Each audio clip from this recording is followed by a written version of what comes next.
everyone, and welcome to this week's episode of Mastering Dungeons, your favorite tabletop role-playing game podcast, stream, show, whatever this is that we're doing. I know it's your favorite. It's your favorite because I'm Shawn Merwin here with the one, the only Teos Abadia. Hey, Teos. Yes, yes, you. Hi, Shawn. How are you doing? Yeah, how are you doing? I am doing okay. We got through Thanksgiving. Turkeys were turkeyed. Uh, Yeah, and games were played, yeah. apparently. What did you play? We got a an advent calendar from Hasbro Games called Clue Secrets Under Snowfall. So Ah, it's sort of like a escape room murder mystery, only you do it one clue at a time. oh, So that's kind of cool.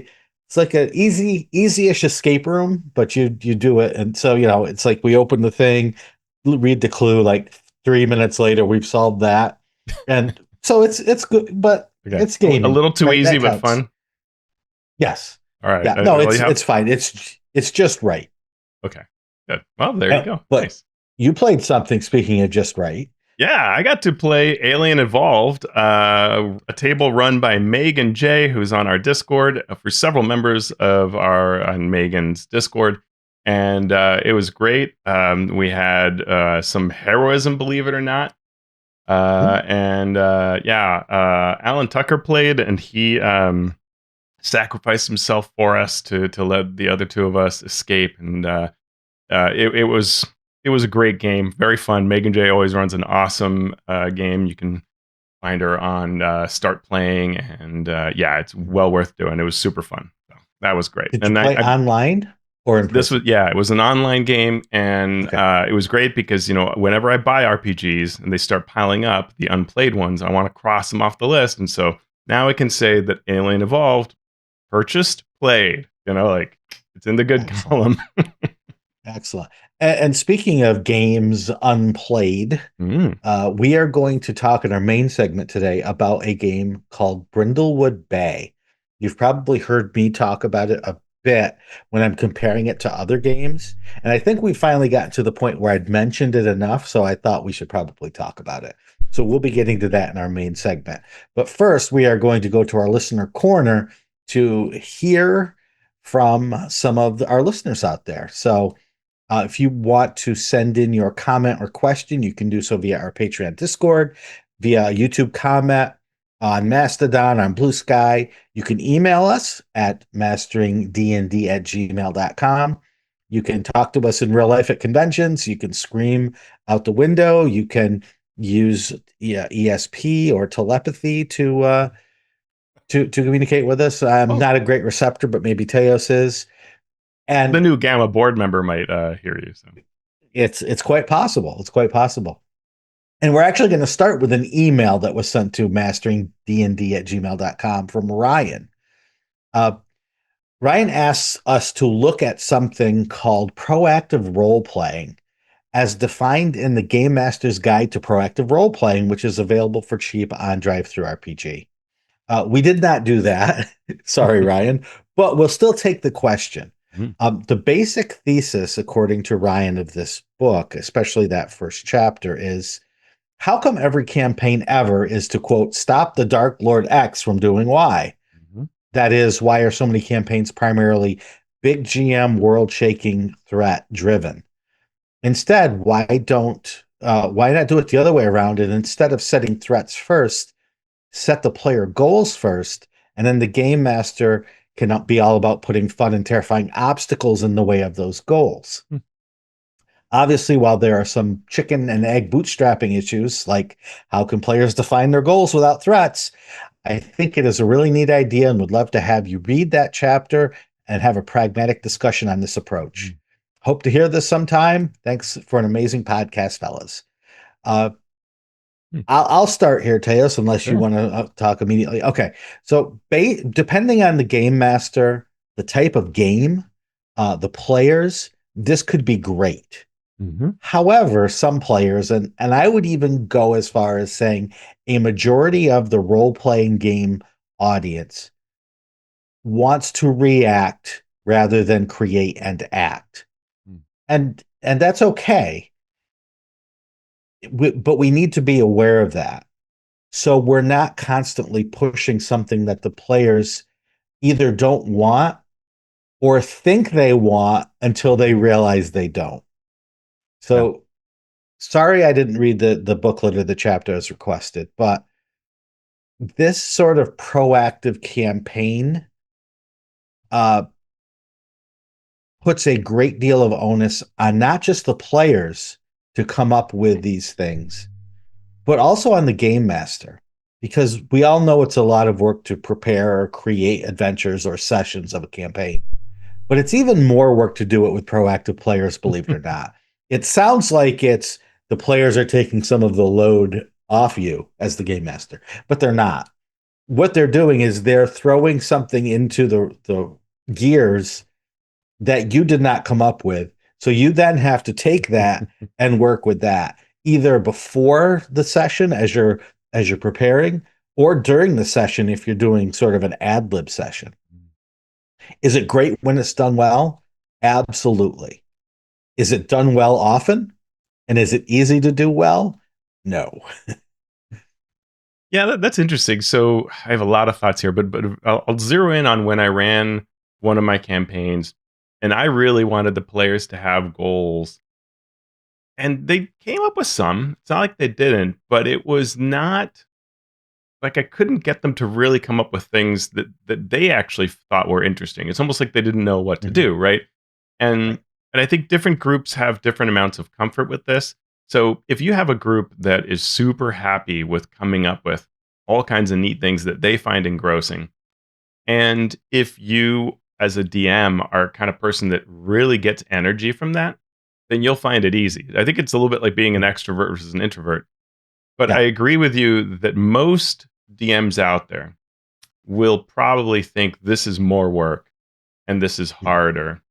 And maybe most players will feel that way as well. And so, why do we do this all the time? Why do we have the stop the ritual just in time or stop Mhm. the Dark Lord? Because it's fun, right? Yeah.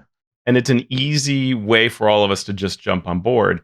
It, like I still go back to I think a lot of people out there okay, a lot of people are with a group they've been playing with for a long time, but it's not necessarily, an awesome relationship. Like a lot of times it's like, well, this Yeah. is my group, right?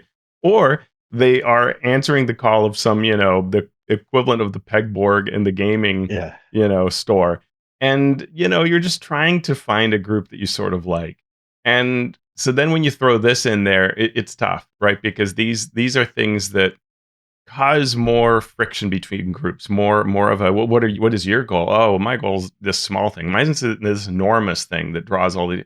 There are a lot of things that become harder to deal with in group dynamics that you don't know. But if you've got a rock solid group that's super creative, they will breathe life into the world. They enjoy that kind of thing. Then I think this is a great technique. And I do think that this could be the basis for a neat adventure concept, right? And maybe even a go-to approach. But if you could find that balance of what are you up to? Show me why the world is important to you, which means that your players now think the world's important, and then threaten it. That could be really resonant and really cool. But you have to have a very expert hand, and I think the number of Yeah. just GMs that can pull that off is small. Many times, even if you use this approach, what I've found is you ask you have four players and you say, okay, what's your goal? What's your goal? What's your goal? And even if they think about it, even if they're good at it, they might come up with something like, I'm an orphan and I want to find my parents. Mhm. Or, right, I want to overthrow the mayor of this town who ran me out or my family out, whatever. Okay. Good, Mhm. good role playing possibilities, good adventure possibilities. And then by fifth level, when they can cast divination spells, when they can cast fireball, it's like, oh, I've achieved this goal. I can now cast a spell that lets me find my parent. Now what? And so it becomes then, okay, what's the next goal? What's the next goal? So it's not even that you can just say one goal, it needs to be many goals. How this can work for many, many more groups is to conscript or constrict the choices that the players have. And how this worked really well for me, and I'm sorry to use this adventure again as an example, but it's Acquisitions Incorporated, right? Because what you do is you say, all right, your goal is to get a franchise. You got a franchise. There's this adventure happening over here, but what else do you want to do?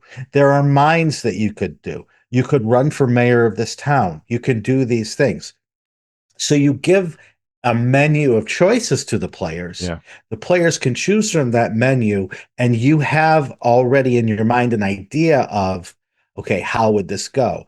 And it was one of my favorite campaigns I've ever run, not because of the adventure Teos and I wrote. Sorry, Teos. Sorry, Shawn. But because of what the players came up with, right?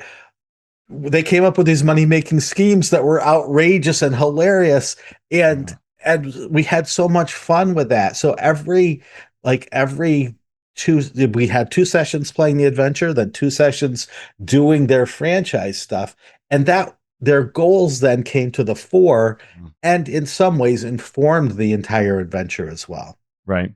Yeah, and that's one of the things that when we did our extensive review of, or our short, let's use sarcasm, our very short review of Rime of the Frostmaiden.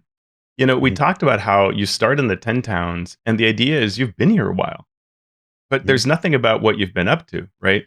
And Right. so having some what are you up to's would be great. And you and I, when we reviewed the various towns, talked about how some of these towns have some really neat potential hooks. And that's the Mhm. kind of thing you could do, right? To say, well, talk to me about what you've been doing. Here are some options that the setting presents, right? Which town are you in? Are you all in the same town, right? That kind of collaborative world building at the beginning can really establish where you are on the story. And I think one of Mhm. the ways you could approach this is to say you could provide a threat, but it's not the threat, right? So, for example, there is this terrible rhyme and wolves have been attacking the village. What are you doing about it? Well, I'm doing this, and that could establish what you're doing in this town, and the fabric of the society, your relationship with NPCs, and now the real threat comes in, and your Mhm. goals will emerge as part of that and get threatened as part of that. And that could work pretty well, right? Sort of the false threat. Exactly. Exactly. So thank you for that question. One more question here. This one comes to us from Alessandro Rosa via Bluesky. Why are so many people so excited about what is to come from Jeremy Crawford and Chris Perkins at Darrington Press when most have spent the last several years criticizing their work that they produced for D&D at Wizards? Is it that they don't know that Jeremy and Chris were the leads for the products that they have been trashing mercilessly? Is it that they feel Jeremy and Chris were being stifled? Is it something else? Aside, I think they did a lot of really good work at D&D. I am just observing that excitement associated with this creative team now that they are in LA as opposed to the derision they faced from the same community when they were working in Seattle. So my one word answer is yep. Uh, I mean, there is a vocal, very vocal, extremely vocal minority who does not trust corporations and who Mm. do not trust people who have the most power, right? What's the opposite of the underdog, the favorite, right? Yeah, The big dog. right. And people have this tendency to just hate on them and cheer for the underdog. And right, it's I don't trust corporations. I get that, right? But I'm also not going to deride and just put down everything that the people at the corporation do because of that. Um, I mean, that's my short answer. Yeah, no, I dig it. I love this question dearly. I mean, it is very true. I think that, some of it is there will always be negativity in the online space because Mhm. there are people who, whenever they can, they will mention what they hate about D&D. So some of that is there will always be this amount, a baseline amount of hatred directed at anybody. And now that they are not D&D, they will get a pass, right? Oh, because look at this. This is another game being smart and clever and employing them. Forget the fact that they were employed at D&D before that. Yeah. So some of it is probably that. I think that some small amount may be nuanced, right? Because you can say, "Hey, I love the design work that Jeremy and Chris do. I love the leadership that Jeremy does, the knowledge he has and can bring to all of this. But you may not like what happened between 2014 and 2024, or you may not like certain interpretations that are done of the rules, right? I mean, there are parts where I could say, well, I don't know that I agree with that, and that is true of every designer out there, right? And so you as fans, we often tend to gravitate on the things that rub us wrong more so than those that we love. And some of that is there are only so many ways you can say, boy, I really love playing D&D, but what's new is that latest edict or ruling or whatever that came across the newest product where you can go, boy, that is not for me.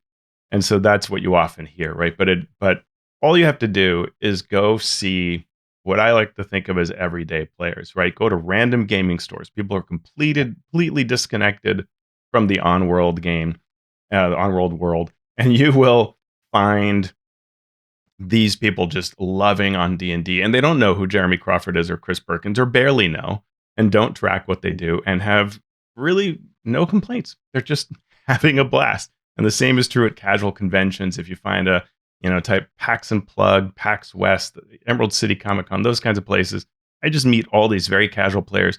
They just love everything about D&D. And it is super refreshing to sit at their tables because everything is joy and fun and great. And if you introduce another game to them, they're like, yeah, that's great too. Cool.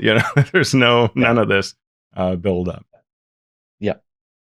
Thank you for those questions. We will get back to more questions next week. Now let's get into our news and commentary section, starting with the release of Eberron, Forge of the Artificer.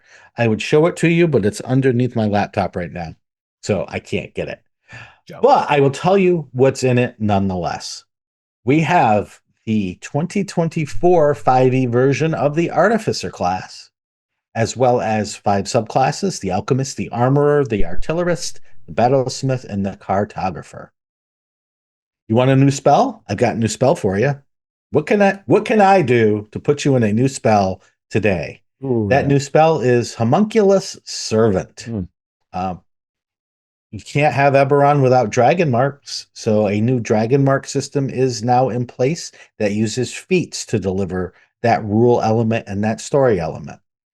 We have 17, yes, count them, 17 new backgrounds, everything from the aberrant heir to the archaeologist, the house agent to the inquisitive, and all the houses have backgrounds for heirs of that house. 5 new species, your favorite Eberron species, including the Changeling, the Kalistar, the Korrivar, the Shifter, and the Warforged. The Korrivar is what the half-elf was, but they're getting rid of the half species, so it is now called the Korrivar. Again, we've got the Dragon Mark feats as well as new general feats, and 1 new epic boon feat called the Boon of Sybaris. We have chapter on bastions and how to use them in Corvair. That's A interesting. chapter on Sharn Inquisitives. A chapter on Dragon Marked Intrigue. A chapter on Moorgrave Expeditions, and a chapter on Elemental Airships. And I think this is different ways to into your campaign use these sort of campaign frames. I know that's stealing a Daggerheart Yeah. Daggerheart term, but that it's basically a frame of how you can run a campaign using these particular elements of Eberron. We have a chapter with 9 magic items, and then an appendix that contains art, the art of Eberron. You had a chance to peruse or browse any of this, Teos? I have not, though I did hear some folks sharing online kind of their impression that they were surprised that this book, it's not necessarily that it's a huge surprise, but like this book is really written as a companion to the previous one rather than being a replacement. And with so many things that we've seen sort of being replaced, right? And obviously there's a new artificer, but Right. the majority of the book itself is not about updating and replacing the previous one. It is about being a companion to it and extending that, which is interesting, right? It speaks to that concept of extending the life of the 2014 line Mhm. rather than replacing it. And I thought that was interesting and something I like for sure. Also released was a free adventure set in Eberron for third level characters called Fated Flight of the Recluse. The designer was friend of ours, Travis Woodall, former Adventurers League like lead designer. Mhm. And in this adventure, the characters have been hired by a dwarf artificer in the service of Clan Soldarak, named Kefik Soldarak. And he has hired them to escort him and his valuable cargo to Korth, the capital of Karnath, on an airship.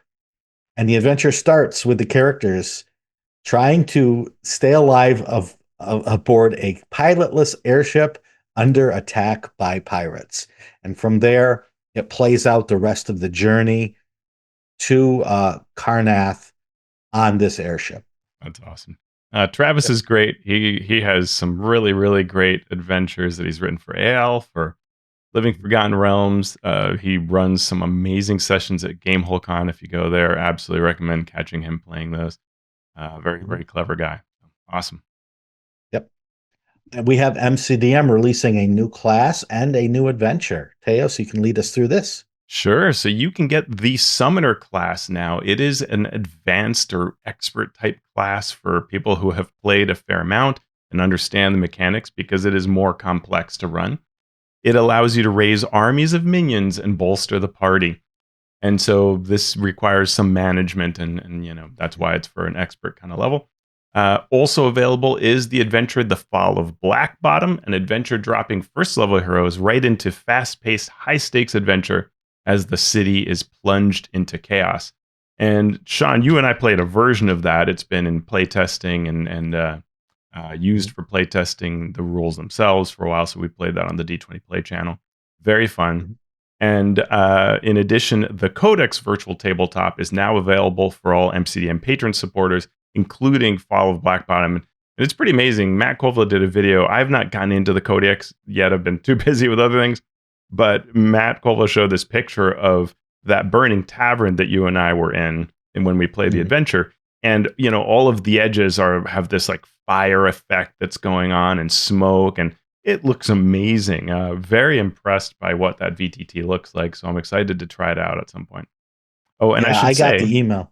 Oh, good. yeah, just one of the benefits of if you are an MCDM patron supporter is because I have been supporting them for more than I forget how many months. I just got them free, both the Summoner class and the Fall of Blackbottom. And so it's pretty neat that if you are a Patreon supporter, not only do you get to play test these things and give feedback and shape the direction of the game, but eventually you get the finished version for free, which is amazing. Yeah, I got the email saying, "Hey, this is there. You should go try it." And I'm like, I have so much to do, but boy, do I want to go look at Yeah. this. And I remember the adventure very well because it is very memorable. Hmm. The combat at the beginning of that adventure gets really wacky really fast, and it is a memorable experience. So you can check that adventure and that new class out at mcdmproductions.com.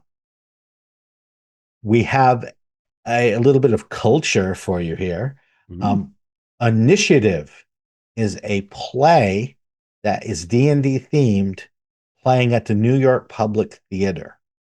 So this, excuse me, this will run until December 7th, so you can catch it in New York City at the Public Theater.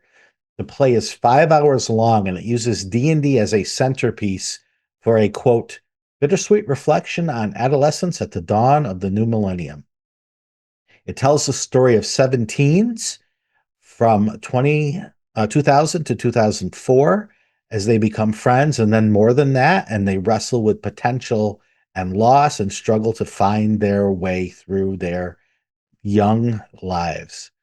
It features a cast during their games at several points, showing their in character play and how the game acts as a central motif for their real life journeys. Uh, I'm super excited. I Yeah. would really want to see this because I love plays. I love Yeah. stories, and I love how role playing games speak to different people in different ways. So I would love to see how this is handled. Yeah, and one of the members of our Discord saw the show and spoke highly of it, so it'd be fun. And yeah, if you're anywhere near there, you can catch it before December 7th. Highly recommend you do so. You have 6 days. You saw the play She Kills Monsters, right? Yeah, I've seen a couple of versions of it. Yeah, Okay.